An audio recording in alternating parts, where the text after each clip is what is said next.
Hello everybody, and welcome to my first of my daily previews for the upcoming North American LCS 2019 Spring Split.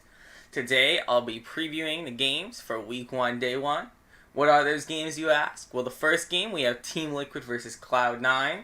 The second game, we have 100 Thieves versus TSM. The third game, we have Counter Logic Gaming versus Optic Gaming. The fourth game, we have FlyQuest versus Golden Guardians. And in the fifth game, we have Clutch Gaming versus Echo Fox.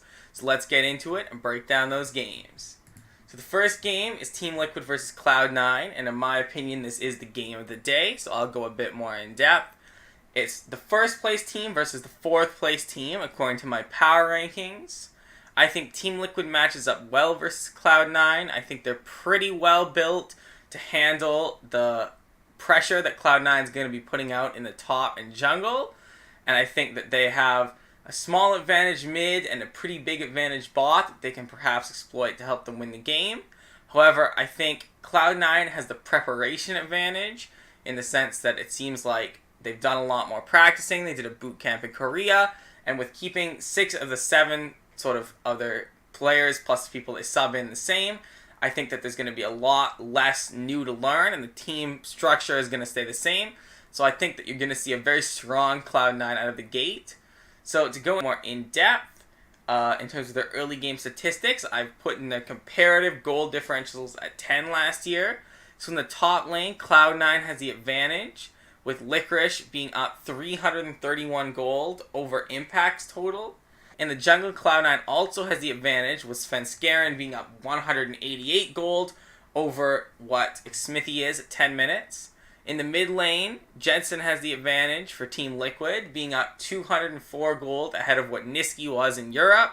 And in the bot lane, TL has a pretty monstrous advantage, with Doublelift and Core JJ being up a net 746 gold in their respective leagues over what Sneaky and Zazel were. Obviously, that's just a rough comparison, and it's not really even that accurate, with Niski playing in Europe and Core JJ playing in Korea, plus Jensen was on Cloud9 and now he's against Cloud9. But I just thought it was interesting to look at. That makes for a net Team Liquid gold lead of 431, so we'll see if it plays somewhat similar to that at 10 minutes in this game. In the end, I think there are factors going both ways. I actually have this as my closest game of the day, but I think in the end, Team Liquid's going to take it, even though I think Cloud9 can give them quite a fight, and I still expect Cloud9 to start the split really strong. I just think Team Liquid's going to take this one. Moving on to the second game, we have 100 Thieves versus TSM.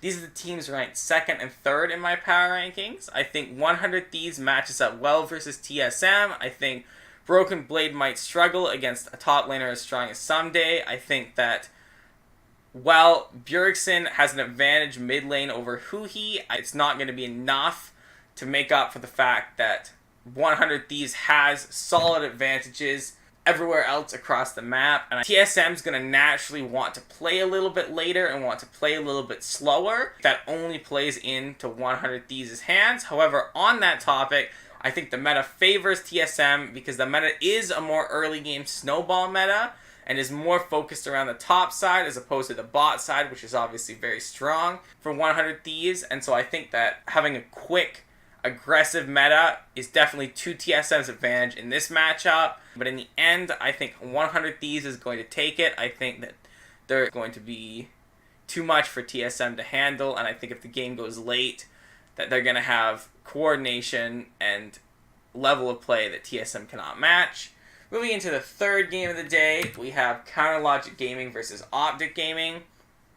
These are the teams ranked 5th and 10th in my power rankings. As an interesting note, Asta is in at 80 carry for Optic instead of Arrow, so I think that is definitely going to work to Optic Gaming's detriment. They're already the team I thought was the weakest, and I think this is only going to make it even harder for them to win, especially against a strong bot lane like Stixxay and Biofrost. I think they're really going to struggle. And as another interesting note, I think the focus of this game is definitely going to be on Power of Evil versus Crown. It's Power of Evil versus his former team, and of course his team brought in former world champion Crown, and so I think it's going to be a good test for both mid laners to really see where they're at. I think in the end, CLG is going to take it. They have had a tendency to blow some games that they were expected to win in the past. However, for me, this is just pretty obvious. I don't think there's a lot Optic has to play off of in this matchup. Moving into the fourth game, we have FlyQuest versus Golden Guardians. These are the teams ranked 8th and 6th in my power rankings.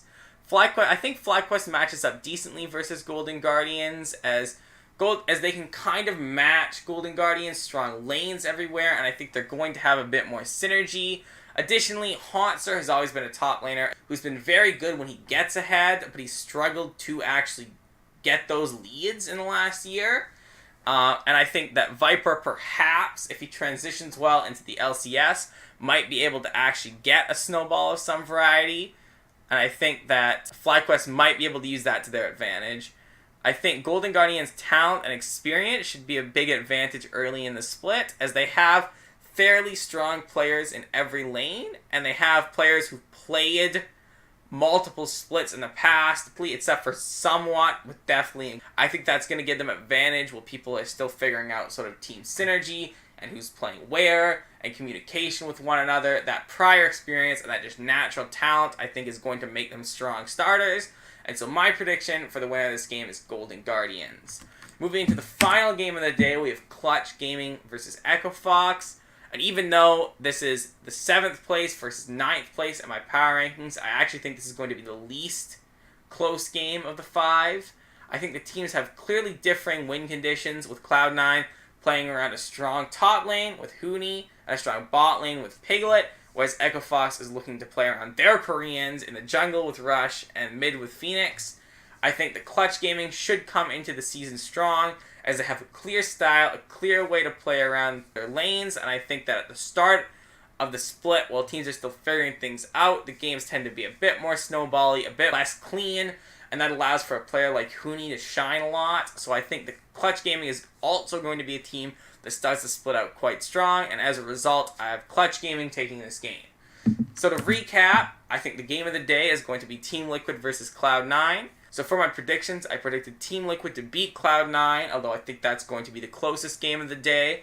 I predicted 100 Thieves to beat TSM, CLG to beat Optic, Golden Guardians to beat FlyQuest, and Clutch Gaming to beat Echo Fox. And I think that is going to be the least close game of the day. I'm the most confident in that prediction.